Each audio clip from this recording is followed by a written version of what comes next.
City News is brought to you by East Brewster Lawyers Rotorua, celebrating 100 years of legal excellence and innovation.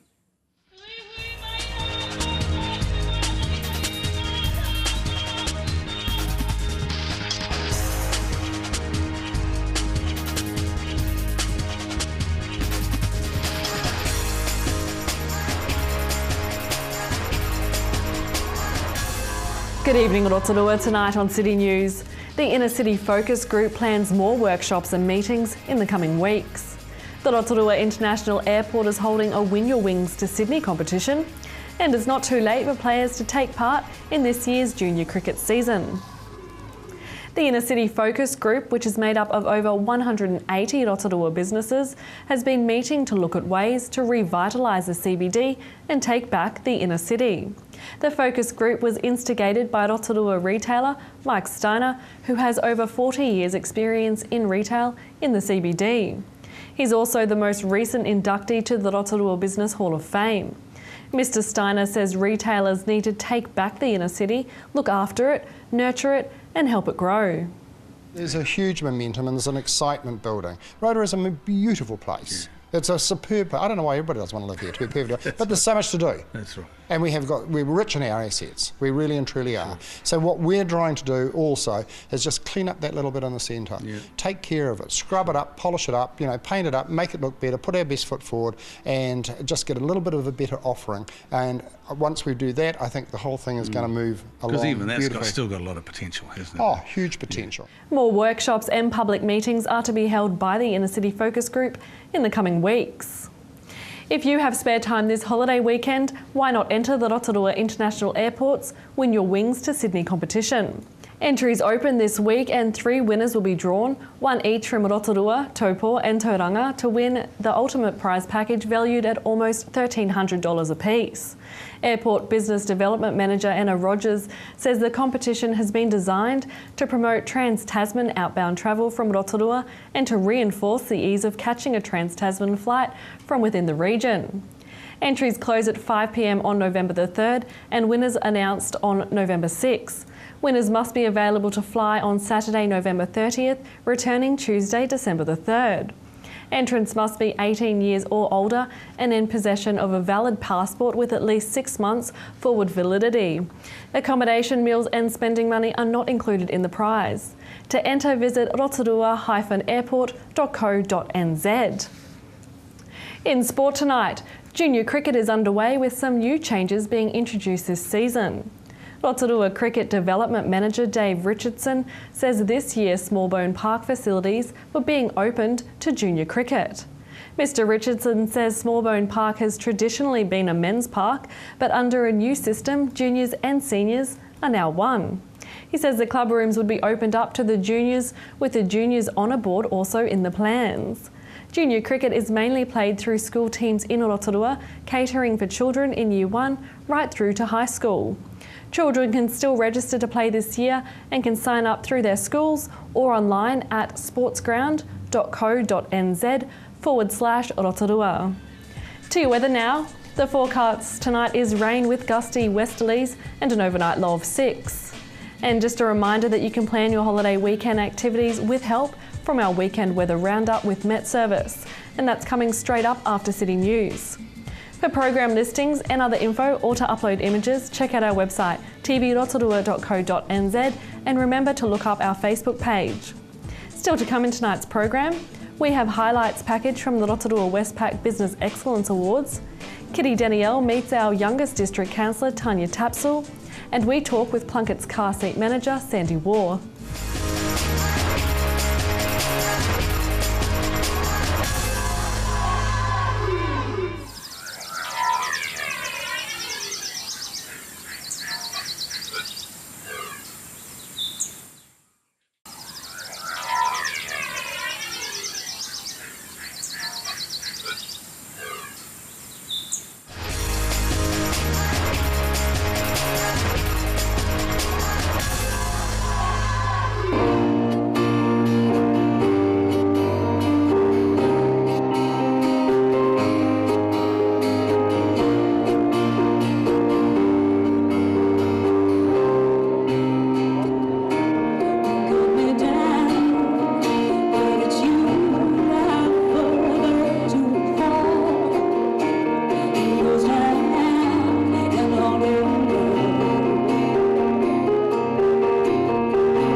winner for this award is Canopy Tours.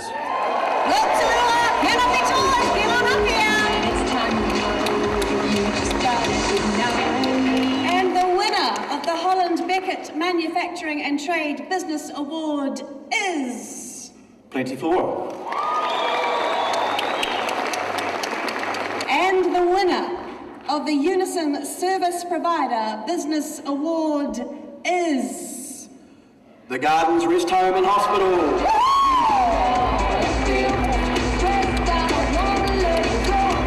And the winner of the Waikato University Emerging Young Business Person of the Year is... Anna Grayling.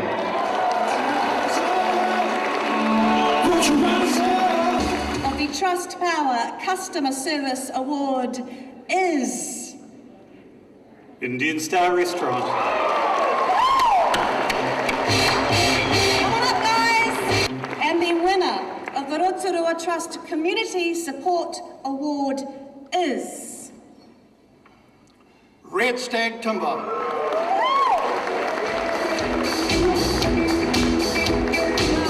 The winner of the Pukeroa Uruawhata Holdings Retail Business Award is... Aukere Falls Store. Come on up, guys! And the winner is Aukere Falls Store.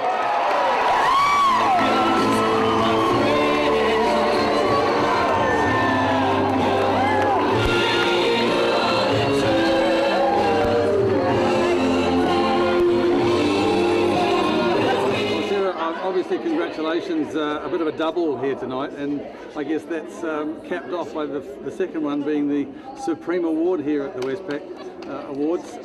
You haven't had time to calm down yet or come back down to earth, but what you talked about when you gave your first speech up there tonight was the fact that it's involved a lot of hard work over a long time. Just take us back a wee bit. Oh, it has been a long time. It has been over 20 years.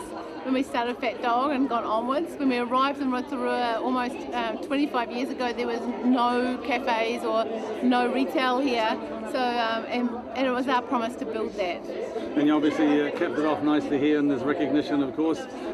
Looking along the way, anything that stands out as far as successes and even maybe some mistakes along the way that's made it better? Plenty of mistakes, but amazingly enough, we have got really good people on our crew, and that's what's made it. So very, very lucky.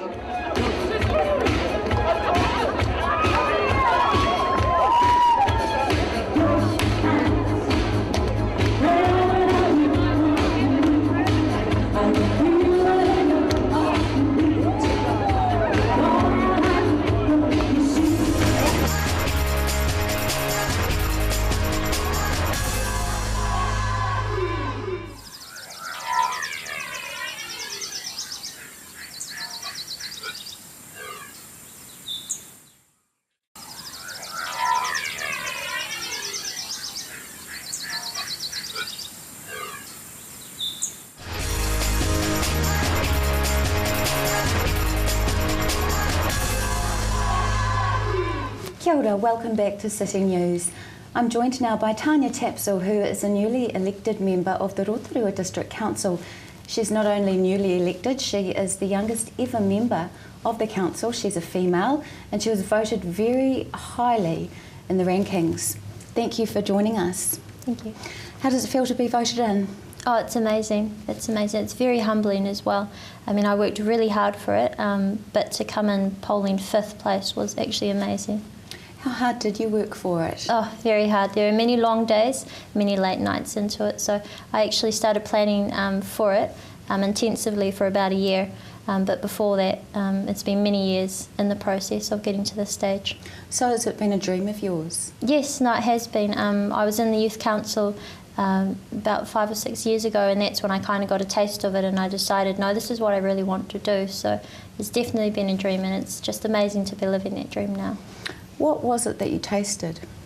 Oh, well, when I was in the Youth Council, I got the idea of, you know, how much influence we can actually have, and being a representative of the people. So, you know, the key thing for me is that I'm not representing my views on there. I'm given the opportunity to represent all of the people in my community. And how is the communication lines with the people in the community? What facilitates that? Do you have hui? Do you get out and door knock? Yeah, well, it's really up to us as individuals. So I run a Facebook site as well, Tanya Tapsell. I've got 1,000, almost 300 likes on there, and so that's been a good method of communication for me with the people. But I mean, I was out there door knocking. I regularly attend the community hui, marae hui. So you know, it's just really about getting out there at the different events, and even just talking to people on the street, saying hi and how you going, and what do you think about the city. You're very young, and that's an issue that the media have picked up on. Do you think you're too young? No, I think being young is an excellent thing. You know, at 18 you can vote, so at 18 you can run for council. And, you know, I think it's really good to have young people on councils and on, you know, the governance positions to actually give young people, like, a chance to have a say. You know, to provide that young perspective, that fresh perspective, because a lot of these decisions actually affect young people's lives, and we take that for granted. So you know, it's really good to actually be on there and be able to provide that younger voice. So you were saying that you want to be able to develop the youth in the city. Mm-hmm. What initiatives are you going to start?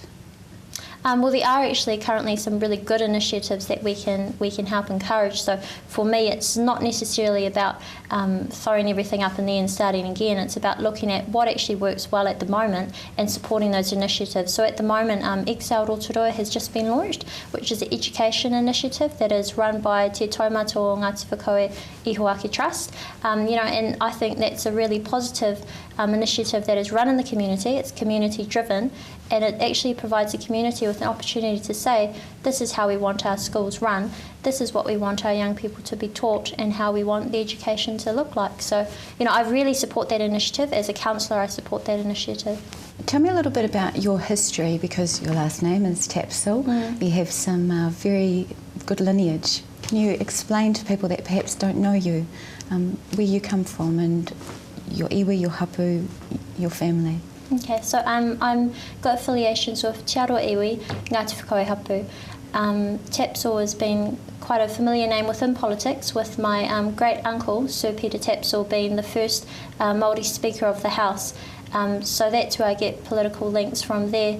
But, you know, I've also got a Bennett side that is well established within here. My grandfather, Selwyn Bennett, is the son of Frederick Augustus Bennett, who was the first Māori Bishop of Aotearoa.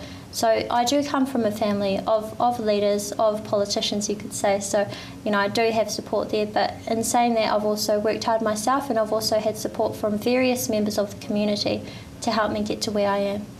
Speaking of that, your family, how do they feel about your win? Oh, very pleased. Yeah, no, I was very pleased. When I got the phone call, I was surrounded by my immediate family and all four of my grandparents. So it was really special to be there and have them there to just see me get that call and see the success. So yes, it was very happy. There were a few tears of happiness as well. So okay, beautiful. Tell me what your first issue is going to be that you bring to the table when you go in. So at the moment, we're just looking through setting our vision at the moment. So my issue with that is to make sure that the young people are represented well within that vision, that somewhere in the vision of Rotorua there's something that says this is what we're going to do for our young people, this is where we see the future of our young people. So just making sure again that there is, you know, a youth voice in there, that they are considering the young people. I mean, we have the Youth Council at the moment, which is a great asset. They actually represent all the young people of Rotorua and provide a voice to our council. So, and at the last meeting as well, I just reminded the council of them and reminded them that they are there, and, you know, just to really urge them to listen to them as well.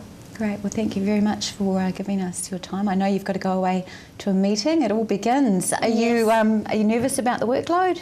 No, I'm excited. Great. I'm excited. Oh, well, we're excited for you and excited to have you there. A lot of people voted for you. Tanya, well done. Congratulations. Thank you. We look forward to seeing lots more of you in the news. Thank you.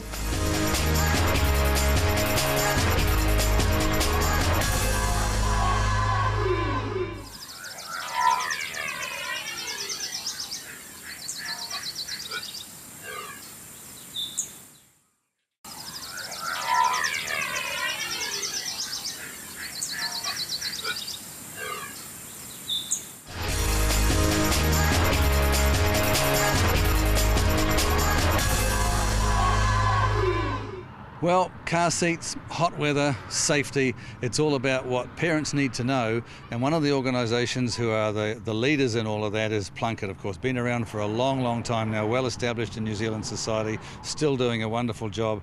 I have with me Sandy Waugh. You have a long title, so I'll let you give us an idea. It's the Bay of Plenty. Bay of Plenty and Lakes Plunket Area Car Seat Services. Manager. It even got you then, didn't it? It did. Hey, but in all seriousness, we do appreciate what you guys do, and Plunket, particularly obviously as an organisation. We're on a reasonably hot day today. Brings to mind how parents need to be aware of the hot weather and how to prioritise their children. We'll get into the car seat thing shortly, but it is important, isn't it, that people don't leave their kids in the car for any length of time? Absolutely. Children and pets. They can suffer from heat exhaustion very, very quickly in a car. So dress your children accordingly to the inside temperatures of the car, not the outside temperatures when you're travelling this weekend. And even leaving a window slightly down is not good enough, is it? No, it's not. Never leave your children in a car. Absolutely. With regard to the summer weather coming up, obviously, and also the changes in the rules with regard to car seats, let's bring some of the people at home who are not aware of the changes up to date. What are we facing? Okay, as of the 1st of November this year, all children up to their 7th birthday must be in an approved restraint for every car ride. Okay, now an approved restraint can be a booster seat, can be a child seat. I've got a couple of seats up here behind me which are very suitable for children in the 5 and 6 year bracket. Now, having said that, children after their 7th birthday should still remain in a booster seat if they fit it. It has been proven that up until 148 centimetres tall, a child is not big enough to fit an adult safety belt safely. Because that would be more dangerous than anything, wouldn't it, basically, if it's not fitting properly and they're involved in an incident? Absolutely. What happens basically is they get the shoulder belt virtually cuts their head off, or can do, if they slide out underneath the safety belt, and the lap part of the safety belt sits on the soft tissue on their tummy, so if in a sudden stop situation that'll just dig straight into their tummy. And they're obviously at a government level, they've obviously thought about that in the sense that it isn't working, so they've brought in this the new concept basically. Absolutely, and we're actually dragging our boots, if you like, compared to other parts of the world. In England, for instance, that children have to remain in booster seats until they're 12 years old. Gosh. Now, how accessible? I can hear people saying, oh, well, yeah, that's all right, but I don't have the money or whatever, but it's safety first. So there's a balance there, isn't there? There is, absolutely. And while we don't hire booster seats at Plunket for long-term purposes, we do sell them, and they start at about $110. So it isn't, I know it's a big amount for some people, but over a period of time, if they can get their kids safe, it's the only way to go. And the other thing to remember too is that it's the driver's responsibility. So those grandparents and those aunts and uncles out there, they need to make sure that for every ride in their car, the children they're carrying are safely in restraints. And I guess it comes down to what price is the saving of a life, isn't it, really? Absolutely, and those horrible injuries they can sustain, it's really just not worth the risk. Now, obviously through something like this that we're doing, and TV Rotorua is very happy to support you in this and create the awareness. However, how aware are parents in the age we're living in now of the need to be a little bit more safety conscious with their children? Well, I believe there's enough information out there through preschools and schools. Because it is an education process. It is an education process, yes it is. And, you know, a lot of people have that attitude, oh, it won't happen to me. But seriously, do you really want to risk your children's lives? Well, Sandy, it's all about getting in touch with you, I guess, for a lot of people who maybe watched this and we've stimulated a bit of interest in them knowing a bit more about what's involved with car seats and so on. The phone number here is 349-2608. I remembered it, 349-2608. But you are available for contact for people to find out more. We're also available on the website, plunket.org.nz. So look us up, find out what our other services are as well, and we're here to help. We really appreciate what Plunket has done over the years, and right here in Rotorua, obviously no exception. So Sandy, thank you for your time, and what do they say? Keep up the good work. Thank you, I will. And if you're travelling this holiday weekend, keep an eye on your speed, take rest breaks and be careful, and overall enjoy your long weekend break.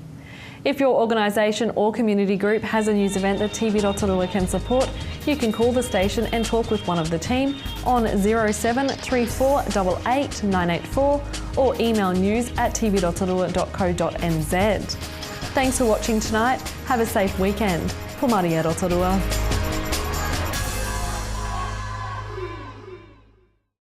Supporting local content so you can see more of New Zealand on air.